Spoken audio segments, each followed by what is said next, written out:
میں نے پھر غالباً 1-2 دن پہلے اس پر گفتگو کی، ابھی وہ مضمون پھر آیا۔ ذبیحہ ہونا ضروری ہے، اور ذبیحہ ہو وہ بھی بسم اللہ اللہ اکبر بول کر۔ یہاں پر ایک بات آپ سے کہنا چاہتا ہوں، اس سے پہلے بھی میں نے کہا ہے، اور اللہ کرے ان دکانداروں تک بھی میری بات پہنچے۔ عام طور پہ دیکھا جاتا ہے کہ مرغیاں شادی کا آرڈر ہو یا ہوٹل کے اندر دینا ہو تو چونکہ بڑی تعداد میں، کئی 100 کی تعداد میں مرغیاں دینی پڑتی ہے، تو سب ایسے لوگ نہیں ہیں، میں سب کی بات کبھی نہیں کرتا، جو ہیں ان کی بات کر رہا ہوں۔ تو وہ کیا کرتے ہیں، وہ کتنی بسم اللہ پڑھے، کئی 100 مرغیاں ہیں تو بات کرتا رہے گا، گالی بھی دیتا رہے گا، غیبت بھی کرتا رہے گا، کچھ نہیں پڑے گا، بس وہ چھری چلاتا رہے گا۔ حالانکہ ہمارے فقہا نے یہ فرمایا کہ جانور پر بسم اللہ اللہ اکبر یہ زور سے پڑھا جانا چاہیے، کم از کم اتنی زور سے تو پڑھا جائے کہ آدمی اپنی آواز کو اپنے کان سے ذبح کرنے والا کچھ سن لے۔ یہ ہے احتیاط اس میں، لیکن اب لوگ سرے سے پڑھتے بھی نہیں ہیں، مسلمان بھی نہیں پڑھ رہے، وہ اتنی 100 مرغی کون پڑھے گا؟ تو اللہ نے جب قید لگائی کہ اللہ کا نام جس پہ نہ لیا جائے، اللہ کا نام لے کے ذبح نہ کیا جائے، تو پھر وہ جانور کیسے کھایا جائے؟ تو اس لیے اگر آپ کے گھروں پہ شادیاں ہوں تو آپ اس کا اہتمام کریں، اگر آپ ہوٹل والے ہیں آپ اس کا اہتمام کریں۔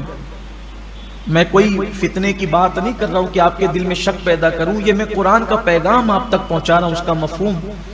دیکھیے ہماری کمائی حلال ہوتی ہے، ہم جب بھی تقریر ہوتی ہے نا کہ حلال کھاؤ حلال کھاؤ، تو ہر آدمی دل میں خوش ہوتا ہے، الحمدللہ میں تو لوم چلاتا ہوں، میں تو محنت کرتا ہوں، میں تو دکان چلاتا ہوں، میں تو محنت کرتا ہوں، میری تو میڈیکل ہے میں تو محنت کرتا ہوں، میں تو کرانہ دکان چلاتا ہوں، میری تو محنت کرتا ہوں، میں تو گورنمنٹ سرونٹ میں تو محنت کرتا ہوں، اللہ کا شکر ہے میں حلال کھاتا ہوں۔ بھئی یہ روپیے تیرے پاس میرے بھائی حلال کے ہیں، اب جو تو کھانا کھا رہا ہے وہ بھی تو حلال ہونا چاہیے۔ جب ذبیحہ ہی نہیں ہوگا، پیسے حلال کے لیکن ذبیحہ حرام ہے نا، ذبیحہ ہی نہیں ہوا وہ تو کھائے گا، وہ تو حرام ہوگا نا۔ تو اتنی تو احتیاط کرو۔ آپ کو کیا بتائیں غفلت کا حال کیا ہے؟ غفلت کا حال یہ ہے کہ بعض ہوٹل والے، بعض لوگ سموسہ ٹکیا کباب بنانے والے، بعض کی بات کر رہا ہوں، لوگوں سے پھر کہتا ہوں، لوگ کہتے ہیں کہ یہ ہمارے خلاف بولتے ہیں، میں آپ کے خلاف نہیں بول رہا ہوں، میں جنرل بات ان لوگوں کے لیے، بھئی جب میں یہ تقریر کروں کہ چوری مت کرو، چوری کرنا حرام ہے، تو میرے سامنے بیٹھے ہوئے لوگ چور تھوڑی ہیں، برا ان کو لگتا ہے جو چوری کرتے ہیں۔ شراب کے دھندے مت کرو، تو میرے سامنے جو بیٹھے ہوئے تو ان میں کوئی تھوڑی شراب کا دھندا کرتا ہے، برا ان کو لگتا ہے جو شراب کے دھندے کرتے ہیں۔ تو یہی کہ بہت سارے ٹکیا کباب بھجیا بیچنے والے لوگ جو ہیں سستے کے چکر میں ایسے جگہ سے لے آتے ہیں جہاں پر جو وہ ادمرا جانور بھی بلکہ مرا ہوا بھی چلا لیا جاتا ہے۔ ہم نے اپنی آنکھوں سے، اللہ کے گھر میں کہہ رہا ہوں، کوئی گڑا ہوا قصہ نہیں، ہم نے اپنی آنکھوں سے مرے ہوئے جانور کسائیوں کو خریدتے ہوئے دیکھے، ہم نے اپنی آنکھوں سے دیکھے مرے ہوئے جانور۔ میں نام بھی لے سکتا ہوں، لیکن یہی ہے کہ میں کسی کی غیبت کرنے نہیں بیٹھا، آپ کو آگاہ کرنے بیٹھا ہوں۔ مرے ہوئے جانور ان کو خریدتے ہوئے ہم نے دیکھا، جانور مر گیا ہے وہ اٹھا لے گیا۔ اب ایک چیز ہے نا کہ اگر کوئی قصاب اٹھا کر کے لے جائے تو اس نے کرنا کیا، اتنی تو عقل اللہ نے ہمیں دی ہے کہ اس نے کرنا کیا ہے۔ اس لیے میں آپ سے کہتا ہوں پہلے تو کوشش یہی کرو کہ گوشت کے آئٹم اپنے گھر پہ بنا کے کھاؤ، یا پھر ایسا آدمی جو دیندار اور وہ ہوٹل چلاتا اسے پیسوں کی پرواہ کی بجائے اپنے ایمان کی پرواہ زیادہ ہوتا ہے، اس کا خیال کرو۔ اس لیے کہ آج پہلے ہم دیکھتے تھے، سنتے تھے، دیکھیے آپ غور کریں اس پر، میری بات پہ غور کرنا۔ اچھا میں آپ کو یہ کہتا ہوں، اگر میری بات میں آپ کو کہیں ایسا لگتا ہے نا کہ میں کہیں جھول ہے، کہیں غلطی ہے، تو میں آپ کے شہر کا ہوں، آپ کا پڑوسی ہوں، میں آپ کا ہوں، آپ میرے ہیں۔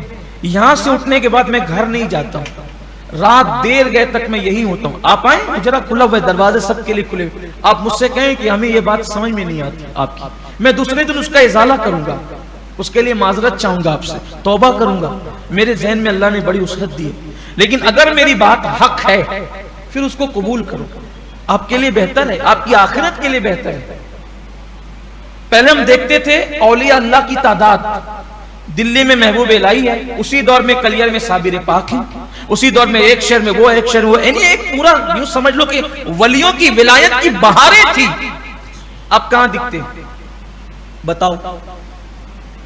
اب کہاں دکھتے ہیں؟ لوگ پوچھتے بھی ہیں، بچے ہم سے پوچھتے ہیں کہ پہلے اتنے بڑے بڑے اولیاء ایک ساتھ، بغداد میں غوث اعظم ہے تو اسی دور میں شیخ شہاب الدین عمر سہروردی ہے، اسی دور میں حضرت ابو نجیب ہے، اسی دور میں حضرت شیخ ابو سعید مخزومی ہے، اسی دور میں سرکار غریب نواز ہے، اسی دور میں بابا بختیار کاکی ہے۔ ایک پورا ایسا لگتا ہے کہ بہاریں ہیں۔